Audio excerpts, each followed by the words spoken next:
Oh, Matthew, everyday audiophile, music lover. While I'm opening this, I do want to say Merry Christmas, Happy Holidays. I wasn't sure if I was going to put out a video this week, but here I am recording. That's good. So today, it is the Burlington Beer. Let's get on that.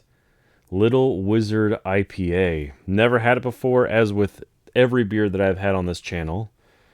And just as it says here, it is mystically delicious. This is a very good IPA. That's not the topic of today's video. So, as you can see, we're in a different position in the room. It is quite a small room, so I have to really figure out how I'm gonna, set up these videos whenever I want to talk about a specific piece of gear. But I'm kind of nestled in here behind the speakers that I'm currently listening to, which I'll go over in a later video. A power amp here, which I will go over in a later video. But the topic of today's video, the Triode Lab Au-Pre High Game Edition. But really, it's a 12AU7 tubed preamp. And that's what I want to talk about, in addition to, in my opinion, the importance of tube rolling. So I've had this tube amp since 2019. And it has on and off been in my system, not because it sounds bad or because I've had issues with it, but for the exclusive reason that it doesn't have a remote. You can't change the volume from your seat. And while I would have liked to believe when I got it that this wasn't going to be an issue, you're going to be honest that most people listen to digital music for a good portion of it. It's not only vinyl, which my turntable is right here off frame. It's not only vinyl. I do listen to a lot, but when I am in the mood of kind of discovering new music, kind of seeing, what's out there, what I want to get next on vinyl, it's going to be on digital. Really, that's the only way to go for me. So not being able to change the volume has been a tough pill to swallow. Now that I'm in the group, though, this audio group, we are devising a DIY solution to get volume changing on this with the remote. We're not sure if there's enough room in the chassis, so it may be some kind of external solution with a rubber band or something that goes with the volume. I don't know. We're going to figure it out. And when we get there, I will have a video on it, but that's not the main topic of the video. I've had this since 2019, right? And for a tube preamp, it is so transparent. It gives me a glimpse of really what everyone says audio research is. I like to believe that they are a vacuum tube audio manufacturer that builds equipment that doesn't sound like vacuum tubes, or it sounds as solid state as you can with that little hint of warmth of magic that you get from tubes. And I think it shows in their measurements that they provide, and in the gear that I've heard. It is a very transparent company. All of the gear that they make. This has all of that same character, but in a product that costs a tenth of the amount. No, it's not balanced. It doesn't have all of the nice functionality and screen that Audio Research has, but it provides all of that audio bliss. And it is a completely analog circuit, so there are two 12AU7s, one per channel, and then on the power side, there's an EZ81 doing the rectification, and then a 12BH7 for regulation. So it is analog using tubes through and through, from the power to the actual preamp section. And the thing that I really enjoy about this tube preamp, and really about most tube amps that I use, is the ability to tube roll. And as you can see here, I have a selection of tubes here. I have some on my stand here. And this is going to be a topic for sometime in the future. But I don't have time to talk about them all right now. But what I really want to say is I think cables are not often accepted by the audio community at large. It is something that can potentially have an effect on the sound. Doesn't mean that it always will. I have definitely heard cables that I can't tell the difference between, but I've also heard cables that for sure, switching back and forth, I'm hearing something. I may not always be able to identify what it is, but I can tell you I like this more and I like that one more. So I do believe there is something there, whether or not everyone agrees on it. And that's just my opinion. That is what it is. Vacuum tubes, on the other hand, I think are more widely accepted as something that can potentially have an effect on the sound. And then this is what I mean. So the current tubes that are in there are GE 5814 5-star triple mica. That's basically a more rugged version of the 12AU7. And these to me are a wonderful all-rounder tube. They're not super sparkly up high. They're not super deep in the low end, but they're just a little bit more on the laid back side. A wonderful tube to listen to.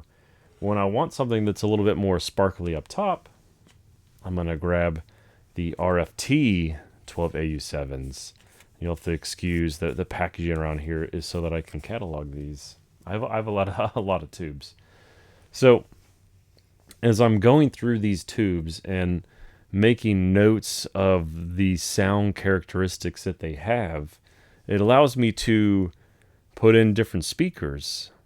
And if I don't like a certain characteristic about them, I can swap out the tubes on this preamp and get the sound closer to what I like.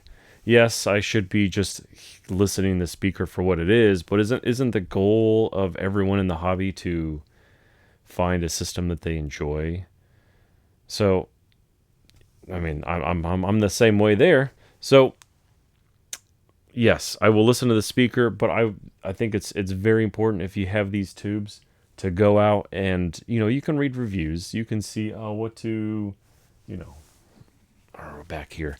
What do these Tesla 12AU7s sound like? How long do they take to break in? Because these ones take a little bit longer to break in.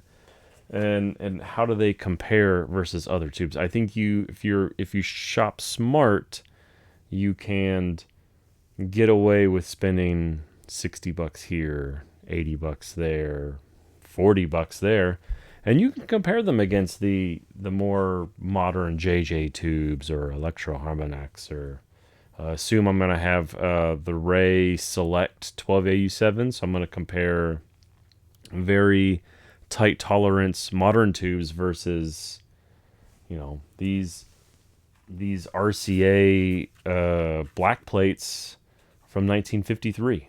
So something that is 70 years old against something that is a year old.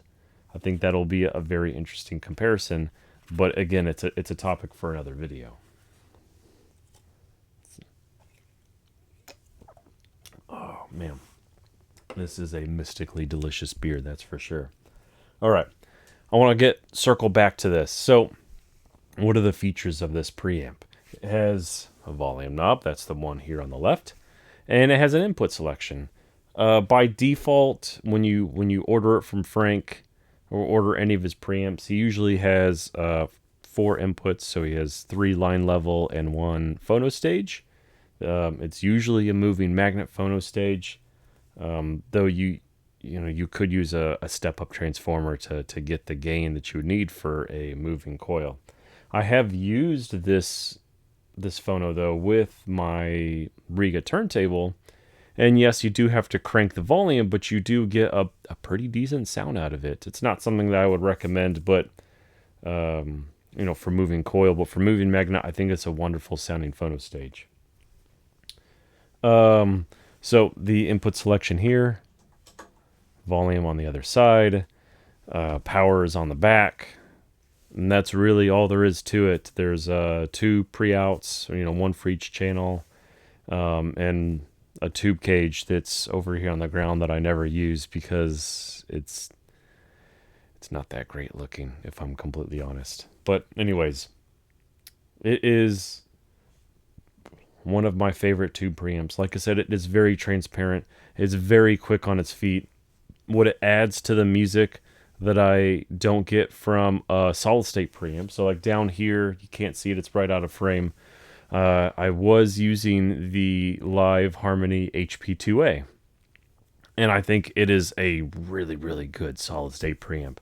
It's a little bit on the warmer side, which is really interesting to compare something that is, in my opinion, a slightly warmer preamp to something that is widely considered to be warm because it's tubes.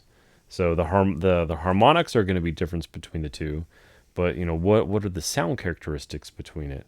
In my opinion, this tube preamp does a wonderful job of sounding like a solid state preamp, but just that little bit of warmth on the vocals and a little bit of, depending on the tube, you could have a little bit more sparkle, so it doesn't fade. It doesn't go down in level on the highs. So these tubes are pretty even across the audio band.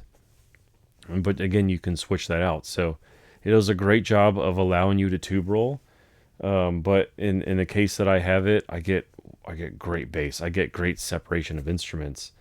It does everything that a preamp is supposed to do. The circuit itself doesn't add anything to the music or take anything away. It just allows you to really listen for what this tube sounds like. Really listen to what these Sylvania red tip medical grade 12AU7 sound like.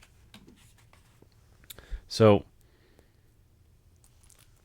unfortunately, and I have to say this version of this preamp isn't available anymore from Frank. He did decide to retire it in 2022, 2021, somewhere around there, COVID-y area. But he does have modern versions of it that, in his opinion, as he has said, that they sound just as good or better. So, if you're going to order from him, ask him about, basically the modern version of the Au-Pre. This is AU-PRE. I think it is a wonderful preamp, and Frank does an awesome job on all of them. They always sound great. That's all I really have. This is going to be a shorter video. Happy holidays, and next time I hope to be talking about this amplifier that's right here. And I'll give you a hint. It's a 6v6 amp, and it sounds glorious. It has some tubes that I actually don't have in my collection. I had to go buy some new 6922s and 6CG7s, which I had never heard of before getting this amp. But it's wonderful sounding. The power chords on the front, which is weird, but we'll talk about it. We'll talk about the speakers behind me at some point. Anyways, happy holidays. I'll see y'all next time.